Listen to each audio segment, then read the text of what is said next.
આજની ધર્મકથા. આજે આપણે એક એવી વાર્તા તરફ જવી છે કે જે વાર્તા આપણા જીવનની અંદરનો એક સૌથી કાતિલ દોષ, કે જેને કદાચ દોષ તરીકે ઓળખ્યો છે કે નહીં એ પણ શક્યતા ચેક કરવાની છે, અને ઓળખ્યો છે તો એટલી ગંભીરતાથી લીધો છે કે નહીં એ પણ ચેક કરવાની છે, અને કદાચ ક્યારેક ગંભીરતાથી લીધી હોય તો એની ઉપર ઇફેક્ટિવ વર્કિંગ કર્યું છે આપણે. અને જે દોષ માટે પૂજ્ય મુક્તિદર્શન સૂરી મહારાજ સાહેબ હંમેશા કહેતા કે સંસારનું મૂળ કયું, તો એમાંનો આ એક દોષ. આજે એ દોષને લગતી એક વાર્તા તરફ આગળ વધીએ. ચંદ્રિકા નામની નગરી છે, પ્રજાપાળ નામનો રાજા અને એની પાસે સુમિત્ર નામનો એક મંત્રી છે. આ રાજા અને મંત્રી વચ્ચે રોજ ધર્મના પ્રશ્નો અને સત્સંગ વગેરે થાય. રાજાને ધર્મ ઉપર જરાય શ્રદ્ધા નહીં, પણ આ સત્સંગ કરવું એને ગમે. આપણે ત્યાં અનેક તત્વોને અનેક ઉપમાઓ આપી છે. એમાંથી સત્સંગ નામના ધર્મને કલ્પવૃક્ષની ઉપમા આપી છે. કેમ એવું? કારણ કે પ્રવચન યોગ છે ને એ કદાચ આખા દિવસમાં કેટલાક કલાકનો જ હોઈ શકે, પ્લસ એ યોગની અંદર બે અલગ અલગ લેવલના તત્વો વચ્ચેનો સંવાદ છે. એટલે કે એક ગુરુ ભગવાન છે ને એક શિષ્ય છે. નંબર 3, એમાં ઓપન ડાયલોગનેસની શક્યતાઓ અને સ્કોપ ઓછો છે. એટલે એમાં શ્રવણ કરવું એ વધારે મોટું લક્ષણ છે પ્રવચનનું.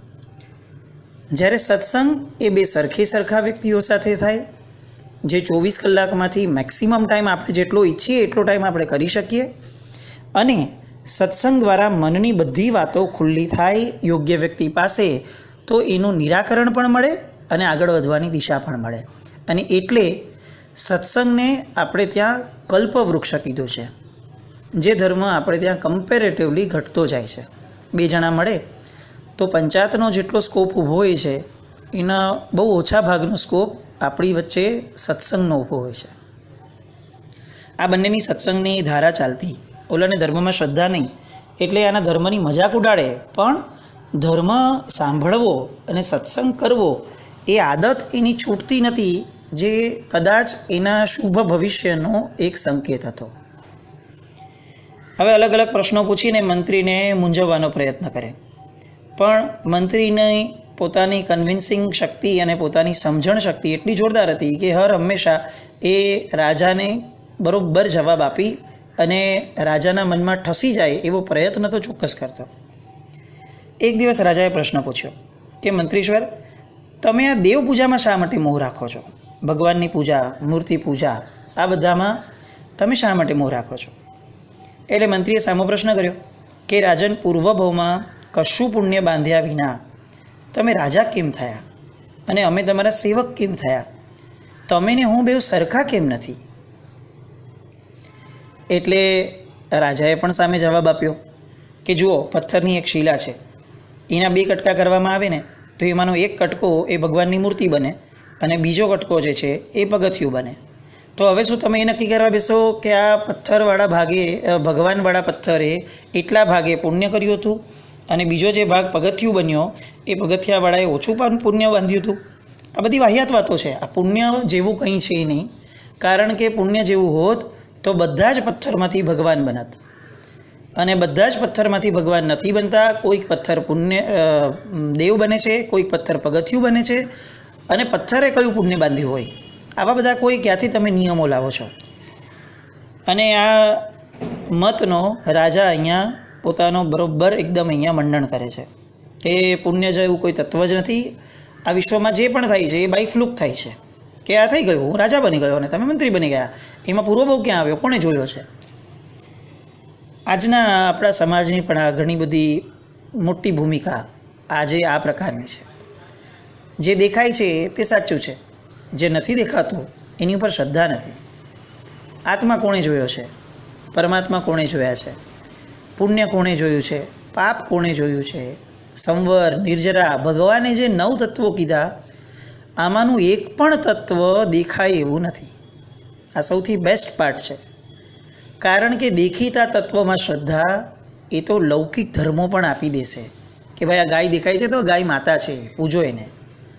અને એ લૌકિક ધર્મો પણ એ દિશા સુધી આગળ વધ્યા છે. પણ લોકોત્તર એવો જૈન ધર્મ એ નથી દેખાતું એવા વાયુકાય, એવા અગ્નિકાય, એવા પૃથ્વીકાય માટે પણ જૈણા પાડવાનું સૂચન કરે છે, કારણ કે આ લોકોત્તર ધર્મ છે. ન દેખાતી તત્વ ઉપરની શ્રદ્ધા એ ધર્મ છે, એ પ્રભુના શાસનની વાત છે. મંત્રીને એવું લાગ્યું કે હમણાં આમ કંઈક એવું યોગ્ય નથી, અને એણે કીધું કે પુણ્ય પાપ તો ભાગ ભજવતા જ હોય છે. તમે જે પથ્થરની વાતો કરો છો એ પથ્થર તો એકેન્દ્રિય જીવ છે, એ કંઈ જળ નથી.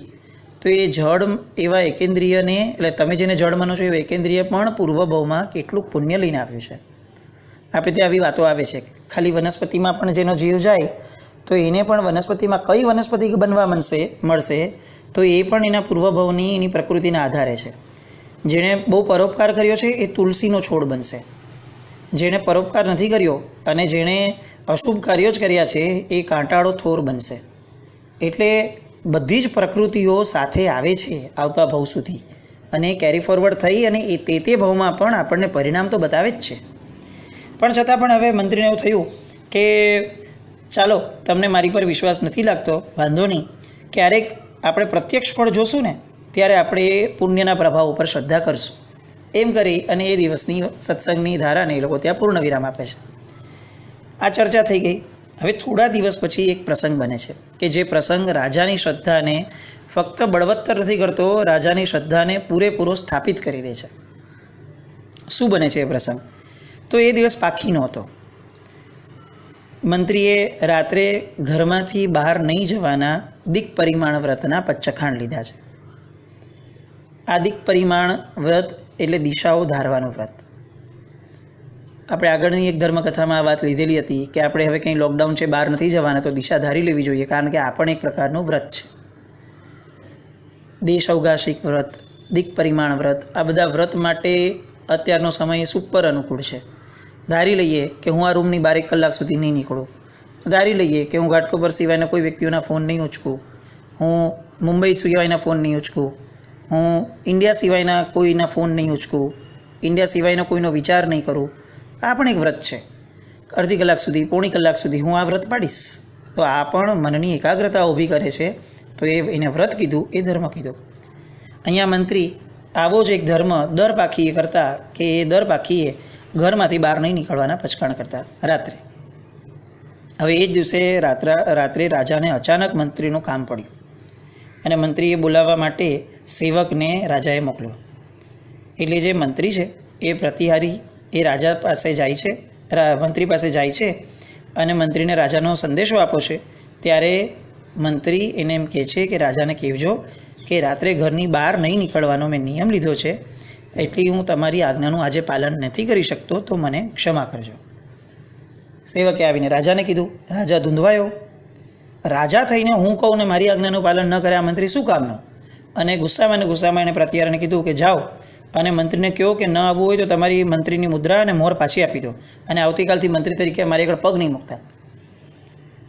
સેવકો તો જાય છે અને મંત્રીએ તો વિકલ્પ વગર, કોઈ પણ જાતના ક્ષોભ વગર પોતાની મંત્રી મુદ્રા જે છે એ પાછી આપી દીધી અને રાજાને મિચ્છામી દુક્કડમ મારા જણાવજો એમ કરી અને સુખેથી ફરીથી પોતાના વ્રતનું પાલન કરવા લાગ્યા. હવે અહીંયા પ્રતિહારી જે સેવકો આવેલા એને મંત્રીની મુદ્રા જિંદગીમાં પહેલી વાર જોયેલી આટલી નજીકથી, એટલે એને બહુ કુતૂહલ થયું. એટલે એણે મુદ્રા પહેરી લીધી અને બીજા સેવકોને કહેવા લાગ્યો કે જો સેવકો, રાજાએ મને મંત્રી પદ આપ્યું છે અને આ આંગળી પર મંત્રીની મુદ્રા દેખાડી બધાને અને લોકોને કહે છે કે ચલો મને પગે લાગો. અને આજુબાજુના સેવકો પણ મજાકમાં ને મજાકમાં ઘણી ખમ્મા મંત્રીરાજ, ઘણી ખમ્મા મંત્રીરાજ આવું જોર જોરથી બોલે છે. હવે કિસ્સો એવો બને છે કે બાજુમાં રાજા, એ જ નગરની અંદર રાજાનો એક એવો મિત્ર હતો કે જે મંત્રીનો શત્રુ હતો, અને એણે એવું નક્કી કર્યું કે આજે ગમે તેમ કરીને મારે મંત્રીને મારી નખાવો છે. એટલે એણે કેટલાક માણસોને મોકલ્યા હતા કે તમે જાઓ અને જેવો મંત્રી દેખાય એને મારી નાખજો. હવે રાતનો અંધારાનો સમય છે, એ લોકો મંત્રીના આવાસ તરફ જઈ રહ્યા છે અને ત્યાં રસ્તામાં આ બધી વાતચીત ચાલી કે મંત્રીશ્વરને ઘણી ખમ્મા, મંત્રીશ્વરને ઘણી ખમ્મા. અને આ મારવાવાળા લોકોએ નક્કી કર્યું કે આ ચોક્કસ મંત્રીશ્વર અહીંયા લાગે છે અને એને ઘેરી લીધો અને ઘેરી અને એની હત્યા કરી નાખી. રાજા સુધી આ સમાચાર પહોંચ્યા એટલે એને પહેલાં તો આ વિચાર આવ્યો કે આ મંત્રીનું જ કામ હશે કે એણે આ સૈનિકને મારી નાખ્યો હશે. એટલે હવે એને એમ થયું કે બીજા બધાને નહીં, હું પોતે જ જાઉં છું અને હું પોતે ચેક કરું કે એક્ઝેક્ટ શું મેટર બની છે ને કોણે આ મારા સેવકને મારી નાખ્યો. એ રાજ દરબારમાંથી નીકળે છે અને ત્યાં જ રસ્તામાં એને એ બધા એના સેવકો મળે છે કે જે લોકોએ આ સૈનિકની હત્યા કરી હતી એ લોકોને પકડી લીધા.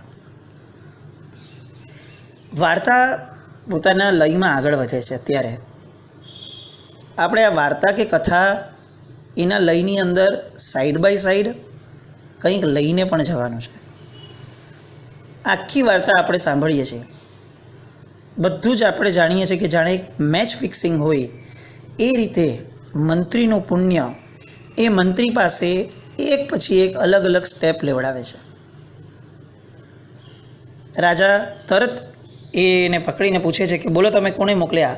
અને ગુસ્સે કર્યો ત્યારે એ લોકોએ કર્યું કે અમે તો ભાઈ ખાલી પેટ ભરવા માટે આવ્યા છીએ, આ તો તમારા દુશ્મન જે સૂર છે એને, મંત્રીનો દુશ્મન સૂર, એણે મને મંત્રીની હત્યા કરવા માટે મોકલ્યો હતો અને આ પ્રાતિહારીએ મંત્રીની મુદ્રા પહેરેલી એટલે એ જોઈને મને એમ લાગ્યું કે મંત્રી છે ને બધા ઘણી ખમ્મા બોલતા હતા એટલે મને મારી નાખ્યો. રાજાની શંકાનું નિવારણ થયું. હવે મંત્રીના ઘરે પહોંચે છે, મંત્રી પાસે બેસે છે. મંત્રી તો આખી મેટરથી અજાણ છે અને મંત્રીને પીઠ માંડી અને આખી વાત કરે છે કે જુઓ મંત્રેશ્વર, આવું આવું થયું છે. અને પછી સ્ટેપ બાય સ્ટેપ આખી વાતો નીકળે છે કે તમારું આયુષ્ય ઘરમાં બળવાન એટલે તમને આ પાખીના દિવસોમાં આવું દિશા પરિમાણ નામનું વ્રત લેવાનું મન થયું એટલે તમે વ્રત લીધું. મારું તમને બોલાવવાનું થયું કારણ કે તમારા માથે મોત ઝઝૂમતું હતું એટલે જો તમે મેં બોલાવ્યા અને આવી ગયા હોત તો રસ્તામાં તમારું ચોક્કસ મૃત્યુ થયું હોત, પણ તમારું પુણ્ય બળવાન છે એટલે તમે રાજની આજ્ઞા હોવા છતાં પણ ના પાડી દીધી. મેં ફરીથી તમને કીધું કે હવે મંત્રી મુદ્રા આપો, કારણ કે પેલા સૈનિકનું મોત હવે એને બોલાવતું હતું એટલે એની માટે પણ કાંઈ સ્ટેપ્સ તો ઊભા થવા પડશે. એટલે કુદરતી રીતે મને એવું મન થયું કે હું તમારી મંત્રી મુદ્રા પાછી લઈ લઉં. ઓલા માણસને મન થયું કે આ મળેલી મંત્રી મુદ્રાને હું પહેરી લઉં અને હું બધા પાસે ઘણી ખમ્મા બોલાવું અને એ જ એના મૃત્યુનું કારણ બન્યું. સંસારની મેજોરિટી ઘટનાઓ એ આપણા પુણ્ય અને પાપ એના કારણે જ ચાલે છે. પૂર્વના પુણ્ય અને પાપ એ જ જાણે કઠપૂતળીની જેમ આપણી પાસે ખેલ રચાવે છે. આપણે ઘણી બધી મેચો એવી જૂની જોતા હતા જે જોઈને એટલી બધી એક્સાઇટમેન્ટ થતી હતી, એ સમયે એમ લાગતું હતું કે ગજબ મેચ થઈ ગઈ ક્રિકેટની. પછી જ્યારે છાપામાં ન્યૂઝ આવે ને કે આ તો મેચ ફિક્સિંગ હતું, ત્યારે રીતસર આપણને આપણી જાત ઉપર ગુસ્સો આવે કે સાલા આ લોકો આપણને ઉલ્લુ બનાવે છે અને આપણે કેટલા ઉલ્લુ બની જઈએ છીએ. બસ આ એક્ઝેક્ટ ઘટના એટલે આપણું 70-80 વર્ષનું આયુષ્ય. આપણે એવું માનીને ચાલીએ છીએ કે જો કોઈ કે મને ગાળ આપી દીધી કેવો માણસ છે, પણ આપણે એ વિચાર જ નથી કરતા કે દોસ્ત આ તો મેચ ફિક્સિંગ હતું. ગયા ભાવમાં તું મેચ ફિક્સ કરીને આવ્યો હતો કે મેં તને ગાળ આપી છે અને તારે મને ગાળ આપવાની છે, અને એ બિચારાએ તો અત્યારે ખાલી એને જે મેચ ફિક્સ થયેલી એ પ્રમાણે એક્ઝિક્યુટ કર્યું છે. તો એ તો નિમિત્ત પણ માંડ ગણી શકાય, એની ઉપર ક્રોધ કેમ? આજે આપણું પુણ્ય બધાનું સામૂહિક પરિવાર્યું છે તો આજે આપણે બધા ધંધા વગર શાંત ચિત્તે બેઠા છીએ. હવે કોને કોરોનાને નિમિત્ત ગણીને ગાળ આપશું? તો જો કોરોનાથી જ આવું થવાનું હોય તો આજે પણ આ કરિયાણાવાળા આદિ કેટલાક ધંધાવાળાઓ એ તો ધંધો કરે જ છે અને કમાઈ પણ છે. તો માનવું જ પડે કે કેટલાકના પુણ્ય એ જાગ્યા છે તો એને એ રીતનું ફળ મળ્યું, કેટલાકના પુણ્ય નથી જાગ્યા તો એને એ રીતનું ફળ મળ્યું. પણ અંતે તો આખો ખેલ પુણ્ય અને પાપનો છે, જે પૂર્વમાં આપણે બધું લઈને આવ્યા છે. હવે જો પુણ્ય અને પાપનો જ ખેલ છે અને પુરુષાર્થનો રોલ પ્લે એ ભવિષ્યના પુણ્ય પાપ બાંધવા માટે જ વપરાય છે, તો પછી જે પણ ઘટનાઓ બને છે આ બધી ઘટનાઓની અંદર એને એનાલાઇઝ કરીને, એનું વિશ્લેષણ કરીને અને એમાં એકદમ ઓળઘોળ થઈ અને કોણ દોષિત છે, કોની ભૂલ હતી, કોણે શું ન કર્યું હોત તો સારું હતું, જો આમ થયું હોત તો આમ હોત, તો આમ થયું હોત, આ જો અને તો એની વચ્ચે આખી જિંદગી કેમ પૂરી થઈ જાય છે, કેમ વિકલ્પો થાય છે. પ્રભુનું શાસન એ વર્તમાન સમયને જ જીવન કહે છે. ન ભૂતકાળ એ જીવન છે, ન ભવિષ્યકાળ એ જીવન છે. જીવન એટલે શું? તો તત્વાર્થકાર ઉમાસ્વાતી મહારાજ સાહેબ લખે છે કે જીવન એટલે વર્તમાનની આ ક્ષણ. ભૂતકાળ એ મૃત્યુ છે, કારણ કે જીવાઈ ગયું છે, અને ભવિષ્યકાળ એ હજી જન્મ્યો જ નથી, એ ગર્ભમાં છે, એટલે એમાં જીવન શક્ય જ નથી. તો વિકલ્પો શા માટે? ભવિષ્યની ચિંતાઓ શા માટે? અને ભૂતકાળને વાગોળી અને એમાંથી સારું ખરાબ ગોતવાનું લપ શા માટે? ગુજરાતી ભાષાએ પાસ્ટને ભૂતકાળ શબ્દ નામ આપ્યું છે કે આપણે જરાક બોલવા કે વિચારવા જઈએ ને તો આપણને જ તકેદારી રહે કે આ તો ભૂત છે ભાઈ, એની ઉપર બહુ વિચારીએ તો એ વળગી પડે આપણને. ભૂત હંમેશા ભાગવા માટે જ હોય છે, ભૂતથી દૂર જ ભાગી જવાનું. એમ ભૂતકાળ ક્યારેય વાગડવાનો નહીં. તે મને કેટલાક વખત પહેલાં આવું સંભળાવેલું, એણે મારી યાર આવું કર્યું હતું, એ આવો જ છે. કેમ આવા બધા વિકલ્પ? ભવિષ્યકાળના વિકલ્પ કે જે વિકલ્પો આપણા હાથમાં જ નથી.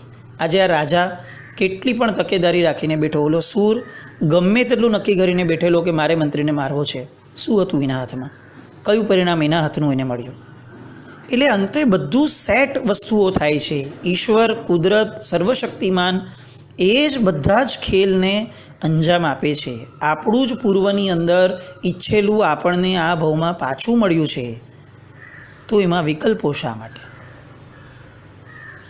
સાહેબ કહેતા કે વિકલ્પો એ તિર્યંજ ગતિ અને નરક ગતિનું મૂળ કારણ છે.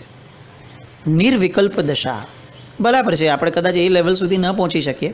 સદગુરુ જગ્ગી વાસુદેવના કેટલાક આર્ટિકલ્સમાં એમણે બહુ સરસ રીતે આ વસ્તુને ઉજાગર કરી છે કે નિર્વિકલ્પ રહેવું એ જ આ મનુષ્ય ભવનું ટાર્ગેટ હોવું જોઈએ.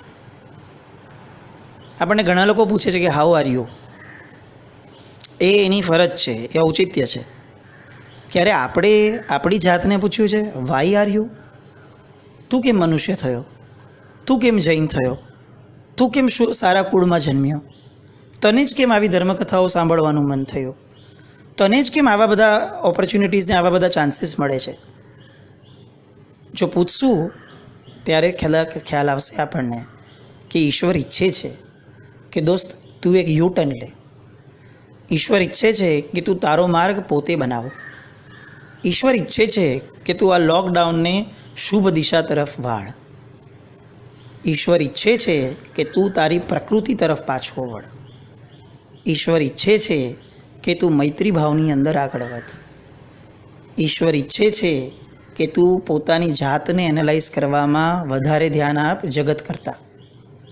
ઈશ્વર ઈચ્છે છે કે તું પુણ્ય તત્વ, પાપ તત્વ એના ઉપર શ્રદ્ધા ઊભી કર અને એના દ્વારા તારા જીવનમાં થતા દરેક નાના મોટા વિકલ્પને કર્બ કરવાનો પ્રયત્ન કર. બસ આ બધી ઈશ્વરની ઈચ્છાઓ, અને એ બધી ઈચ્છાઓને આપણે ખરેખર અંતઃકરણથી સ્વીકારીએ.